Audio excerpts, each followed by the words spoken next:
अगर बहुजन समाज पार्टी से ऑफर आए, अरे सालिम जी आ जाइए, तो आपका क्या कदम होगा? सर मैं तो नहीं समझता हूँ कि अगर ऐसा कोई ऑफर आता है, लेकिन अगर बाय द वे आता भी है तो मेरे समझ से मैं, अगर मुझे राजनीति करने का मौका मिलेगा तो मैं इस तरीके की राजनीति करना चाहता हूँ कि कोई भी इंसान मुझसे। नमस्कार, यमती टॉक शो में आपका स्वागत है। मैं हूं मनोज तिवारी। जैसा आप सभी लोग जानते हैं, उत्तर प्रदेश विधानसभा चुनाव अब बहुत करीब है। हर दल और हर नेता जो है वो विधानसभा चुनाव की तैयारी में जुट गए हैं। आज हम जो है बात करेंगे कौशाम्बी जिले की चायल विधानसभा से, और चायल विधानसभा से हमारे साथ पूर्व विधायक थे स्वर्गीय आसिफ जाफरी जी, उनके लड़के हैं सालिम जाफरी जी से हम लोग बातचीत करेंगे और चायल के मुद्दे पर, उनके राजनीतिक सफर के बारे में और तमाम चीजों पर बातचीत करेंगे। तो देर ना करते हुए मैं आपकी मुलाकात जो है युवा नेता सालिम जाफरी से करा। सालिम जी, आपका हमारे टॉक शो में बहुत बहुत स्वागत है। और आप युवा हैं, एनर्जी से भरपूर हैं, अच्छा लगता है जब युवा राजनीति में आते हैं जी। मेरा सबसे पहला सवाल ये रहेगा, आपके पिताजी जो है आसिफ जाफरी साहब जो विधायक थे, उनसे आपने राजनीति के बारे में क्या सीखा? सर मेरे पिताजी स्वर्गीय श्री मोहम्मद आसिफ जाफरी साहब 2012-17 में विधायक रहे हैं चायल विधानसभा से। और सीखने को तो सर जीवन में काफी सारी, सिर्फ केवल राजनीति एक बहुत छोटा सा सेगमेंट कहेंगे, ऐसे जिंदगी में ही उन्होंने बहुत, अपने हयात में भी बहुत सिखाया।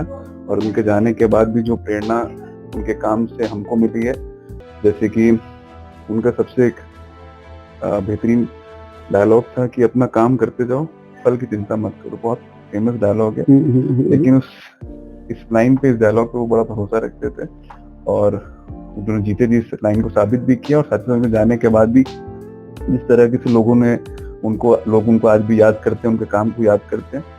तो हाँ, प्रेरणा का अगर सबसे प्रबल पॉइंट बताया जाए तो मेरे समझ से यही है। अच्छा, एक चीज देखा गया, चायल से आपके पिताजी का भावनात्मक लगाव था जी। सालिम जाफरी उस भावनात्मक लगाव को कितना संभाल पाए? सर 2017 में जब विधानसभा चुनाव हुए और प्रदेश में सरकार पलटी गई, तो हमारे वालिद भी चुनाव से हार गए थे। लेकिन अब संबंध निभाने की बात करी जाए तो हम लोग कोशिश करते हैं अपनी तरफ से। 10 साल होने को, 9 साल हो चुके हैं, 10 साल होने को आ रहे, शायद अगले विधानसभा चुनाव से तक 10 साल हो गए। बिल्कुल। हम लोग अपनी तरफ से कोशिश करते हैं कि जितना हो सके हमारे साथ, जो हमारे पिताजी के साथ जिन लोगों ने संघर्ष किया है, जिन लोग का लगाव था और जिन लोगों ने खून पसीना दिया है, उन लोग साथ जुड़े रहे। और साथ ही साथ जो साथ के लोग थे पुराने, अगर आज भी हमारे विधानसभा में टहलेंगे, जो बूथ लेवल के या सेक्टर लेवल के जो अधिकारी हैं, उन सभी लोगों से आप अगर चर्चा करेंगे तो कहीं ना कहीं कॉल के माध्यम से, मुलाकात के माध्यम से उन लोग से हमारा मतलब जुड़े रहते हैं। बिल्कुल, कोशिश सर पूरी रहती है, क्योंकि व्यवसाय भी है, काम भी है और साथ ही साथ राजनीति भी है। राजनीति तो नहीं कहेंगे, पिताजी का अपना हाँ परिवार भी। सर विरासत में हमारे पिताजी ने काफी सारी चीजें छोड़ी, और कॉल तो सर यही था कि अगर उसको बढ़ा नहीं सकते तो उसको संभाला जाए। तो पहली कोशिश यही करी गई कि उसको संभाला जाए, तो आगे देखा जाएगा। और अभी तक मेरे समझ से कि बेहतर स्थिति पे है, बेहतर रास्ते पर है, संभालने की पूरी कोशिश करी जा रही है। और लोग हैं, लोग आपसे केवल सिर्फ सम्मान के नाते जुड़ते हैं, आप उनको सम्मान दीजिए, वो आपसे जुड़े रहेंगे। बिल्कुल। सालिम जी, आज की तारीख में युवाओं की जो है आप राजनीति में क्या भूमिका देखते हैं? सर युवाओं की राजनीति की अगर बात करी जाए तो हमारे सबसे ज्यादा प्रेरणा लेने के लिए अगर कोई शख्स है राजनीति में जिससे हम सबको प्रेरणा लेनी चाहिए, तो वो देश के सबसे युवा सांसद माननीय पुष्पेंद्र सरोज जी हैं, कौशाम्बी से। इतने कम उम्र में वो सांसद बने और जिस तरीके से उनकी कार्यशैली पिछले 2 वर्षों से रही है, मेरे समझ से न चायल विधानसभा से बहुत, चायल मंझनपुर से रातू और साथ ही साथ कुंडा बाबागंज विधानसभा की जितने भी हर समाज के लोगों से आप अगर बात करेंगे, जितना मैं जानता हूँ, मेरे साथ के लोग जो जुड़े हैं वो मुझे यही बताते हैं कि आप अपनी बात लेकर तक उनके पहुंचिए। उनका डील करने का तरीका, उनका उस चीज का हल निकालने का तरीका अलग है। तो वो आपको देश के सभी युवाओं में मिल जाएगा। सदन में भी उनको बोलते हुए सुना गया है। बहुत अच्छा बोलते हैं। एजुकेटेड इंसान की पहचान है, बाहर से पढ़ कर आए हैं, तालीम हासिल किए हुए हैं, बड़ी तालीम हासिल किए हुए हैं और नॉलेजेबल हैं।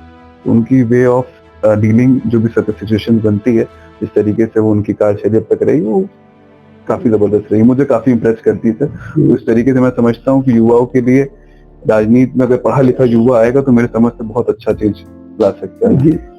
अच्छा सालिम जी, आप चायल विधानसभा जाते होंगे, चायल विधानसभा से आपकी तैयारी चल रही है, आज आप चायल में मैं तैयारी तो नहीं कहूंगा, लेकिन हाँ, मैंने आपका जो पहला सवाल था कि संबंध किस तरह निभा रहे, तो संबंध को मुलाकात से ही निभा रहे। माना जा रहा है, ये चर्चा है कि जो है आसिफ जाफरी के लड़के सालिम जाफरी की यहाँ से तैयारी है, लेकिन फिर भी अभी तो मैं अगर सवाल मेरा यही है कि आप चायल विधानसभा में आज क्या समस्या देखते हैं?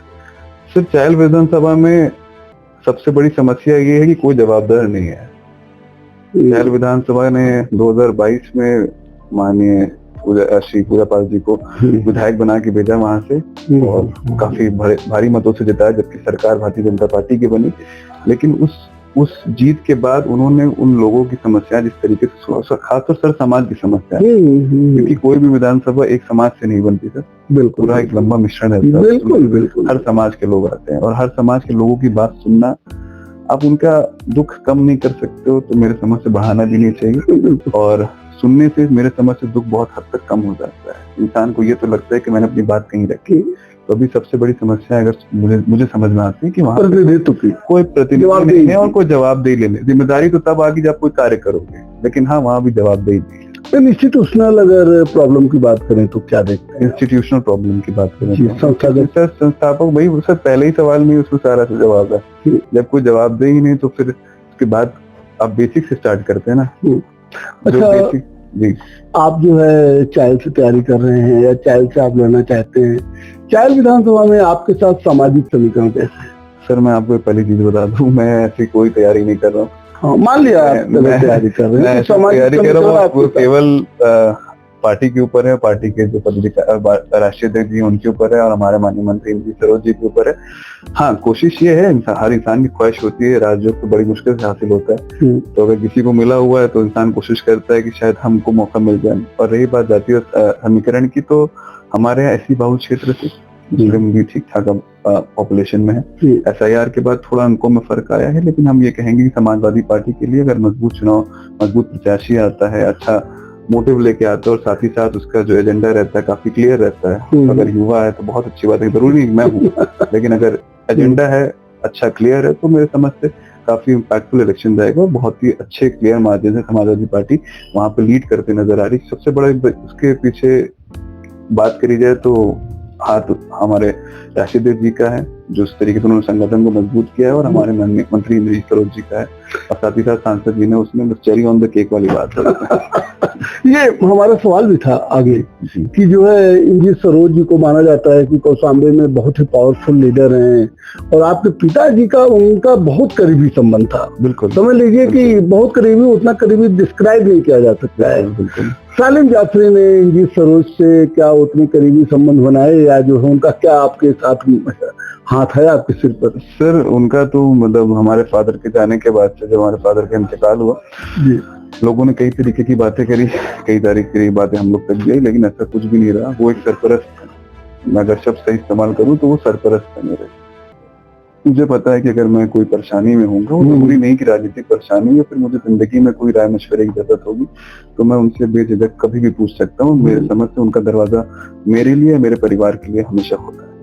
सरोज जी का, माननीय मंत्री सरोज जी। तो मतलब 2027 में अगर कोई ऐसी वो होती है तो उनका हाथ आपके ऊपर रहेगा? सर देखिए, वो परिवार के मुखिया हैं, उनके ऊपर पूरे कौशाम्बी है, राष्ट्रीय महासचिव है, उसकी जिम्मेदारी है, उसकी जवाबदेही है। वो जो बेहतर फैसला करेंगे वो परिवार के हित के रहेगा। जो जैसे 2022 में जिस भी सिचुएशंस में वो फैसले लिए गए, मेरे समझ से वो हित में थे। सभी तीनों सीट आपकी कौशाम्बी की समाजवादी पार्टी जीती है। इंसान को वक्ती नाराजगी रहती है, वक्ती नाराजगी क्या कहेंगे, अफसोस कहेंगे, ये लगता है कि हम क्यों नहीं, लेकिन ऊपर वाला जो करता है अच्छा करता है।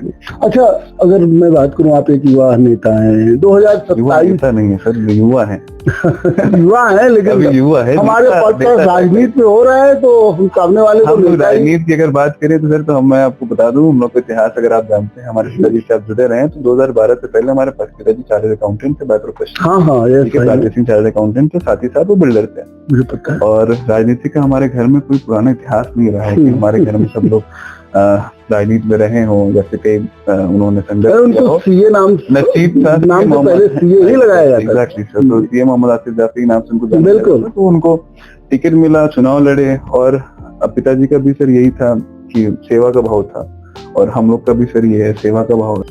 अच्छा, आप ये बताइए 2027 का जो चुनाव होगा वो किन मुद्दों पर होगा? बेरोजगारी पर सबसे बड़ा मुद्दा, युवाओं के लिए सबसे बड़ा मुद्दा अगर कोई आज के टाइम में है वो बेरोजगारी है।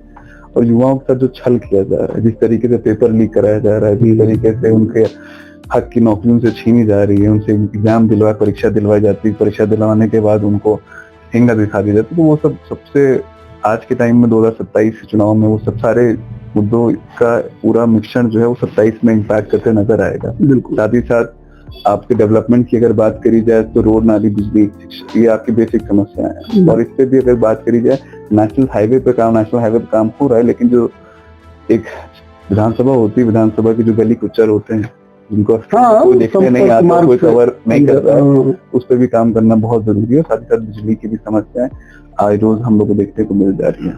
आपके पिताजी जो है बहुजन समाज पार्टी के नेता थे और अब फिर समाजवादी पार्टी में गए। अगर बहुजन समाज पार्टी से ऑफर आए, अरे सालिम जी आ जाइए, तो क्या कदम होगा?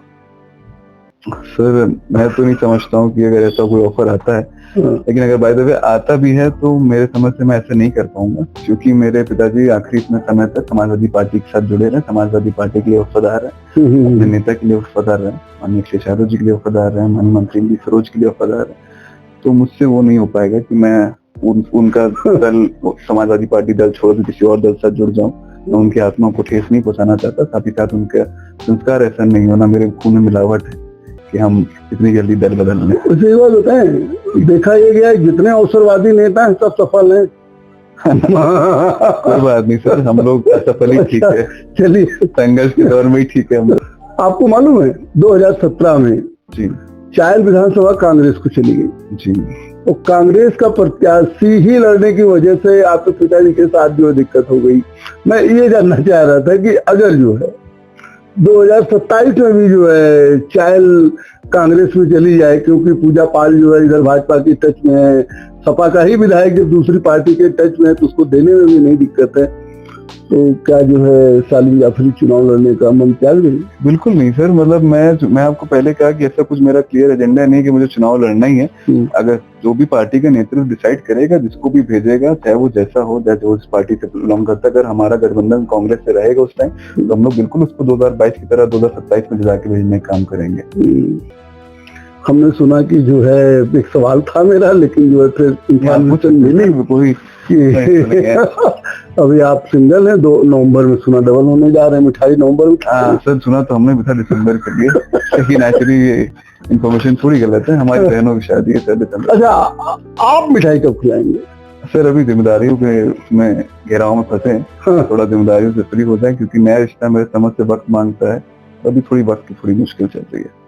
तो एक शादी में भरोसा कर रहे हैं? बिल्कुल सर, अच्छी बात है, घर वाले हैं, परिवार है, एक ज्वाइंट फैमिली रहते हैं और एक लौते हैं अपने। किसी को पसंद कर रखा है? अरे सर ये तो बड़ा पर्सनल डिटेल में हम लोग ये पॉलिटिकल कन्वर्सेशन में जा रही है, तो इसको कोई बात नहीं, ये आपका पर्सनल है, लेकिन फिर भी आजकल नेताओं का कुछ पर्सनल रह नहीं जाता है। नहीं सर, मैं नेता हूँ नहीं सर अभी, तो इसीलिए तो मैं कह रहा हूँ युवा बोलिए आप मुझे बार बार नेता से एड्रेस करोगे तो ऑब्वियस सी बात पब्लिक हो जाए। अगर चायल की जनता सालिम जाफरी को अपना विधायक बनाती है तो आपका पहला काम क्या होगा? सर अगर चायल की जनता अगर अपना आशीर्वाद देती है, हालांकि हमारे पिताजी कहते थे कि चायल विधानसभा की जनता उनसे बेहद मोहब्बत करती है, कभी आजमाना हो तो अपना झोली फैला लेना। तो अपनी मोहब्बत से मैं बता दें कि उन्होंने आसिफ जाफरी के साथ कितना खड़े, वो अपना आसिफ जाफरी सर जी के साथ कितना खड़े रहे। अगर चायल विधानसभा अगर हमको दोबारा मौका देती है, क्योंकि एक बार मेरे परिवार को, मेरे पिताजी को मौका दे चुकी रहेगी, तो दोबारा मौका देती है, तो जो बचे कुछ कार्य रह गए हैं और जो कार्य हमारे पिताजी अपने हयात में नहीं कर सकते, जैसे उनका एक सपना था स्कूल बनाने का और एक सपना था अस्पताल बनाने का, तो हमारा सबसे पहला फोकस वही रहेगा। और साथ ही साथ अगर मुझे राजनीति करने का मौका मिलेगा तो मैं इस तरीके की राजनीति करना चाहता हूँ कि कोई भी इंसान मुझसे किसी भी तरीके की बात करने से पहले उसके मन में कोई ख्याल नहीं आए कि ये एक माननीय आदमी है, या फिर ये होता नहीं एक मेंटालिटी, मैं चाहता हूँ कि मेरे से हमसे जो भी बात करना चाहता है वो सीधे बात करेगा, ये मैं बीच में कोई हाँ, दीवार नहीं चाहता हूँ। ये आजकल देखा जाता है, जो विधायक बन जाते हैं, मंत्री बन जाते हैं, जनता के टच से दूर हो जाते हैं, उनका फोन उनका पीए उठाता है, उनसे मिलने के लिए 3-3, 4-4 घंटे लोगों को इंतजार करना पड़ता है। ये आपके लिए कितना जो है और लगता है आपके ये साथ तो क्या बड़ी होगा? लंबी दूर की कहानी है, अभी तो बहुत उससे पहले बड़ा संघर्ष है, बड़ी लड़ाई है। मैंने बस वही बताया कि मेरा सिर्फ ये एजेंडा, अगर मैं राजनीति करने का मौका मिलेगा तो जो जनता अगर मुझे चुन के भेजेगी तो मैं चाहूंगा कि वो जनता मेरे कंधे पे हाथ रखे, जिस तरीके से चाहे, जिस तरफ चाहे उस तरफ घुमा दे और कहे यही दिशा है, यही चलना है। इतना मैं फ्री होना चाहता हूँ। अच्छा, चायल की जनता से आप क्या अपील करना चाहेंगे? मैं चायल की जनता से ये अपील करना चाहूंगा कि अगर 2027 में समाजवादी पार्टी या फिर गठबंधन से कोई प्रत्याशी आता है तो उसको भारी से भारी मतों से जिता के भेजने का काम करें। हम सब एक परिवार हैं और हम सब एक साथ हैं। अभी हमारी लड़ाई ऐसी ताकतों से है जो कि संघर्ष और मेहनत को बहुत ज्यादा महत्व नहीं देती है, और हम युवा हैं। जब तक हम अपने लिए आवाज नहीं उठाएंगे, हम खड़े नहीं होंगे। हम लड़ेंगे नहीं तो हम खड़े नहीं होंगे। साथ ही साथ हमारी विधानसभा, चायल विधानसभा के जितने भी लोग हम लोग से जुड़े हैं, हम लोग का दरवाजा हमेशा उन लोग के लिए खुला रहा है, आज भी, कल भी, और हमेशा खुला रहेगा, चाहे कोई पद हो या ना हो। चलिए सालिम जी, आपने हमको समय दिया, इसके लिए आपको बहुत बहुत धन्यवाद। जैसा कि आपने देखा, हमारे साथ चायल विधानसभा से तैयारी कर रहे समाजवादी पार्टी के युवा नेता और पूर्व विधायक स्वर्गीय आसिफ जाफरी के लड़के सालिम जाफरी जी थे।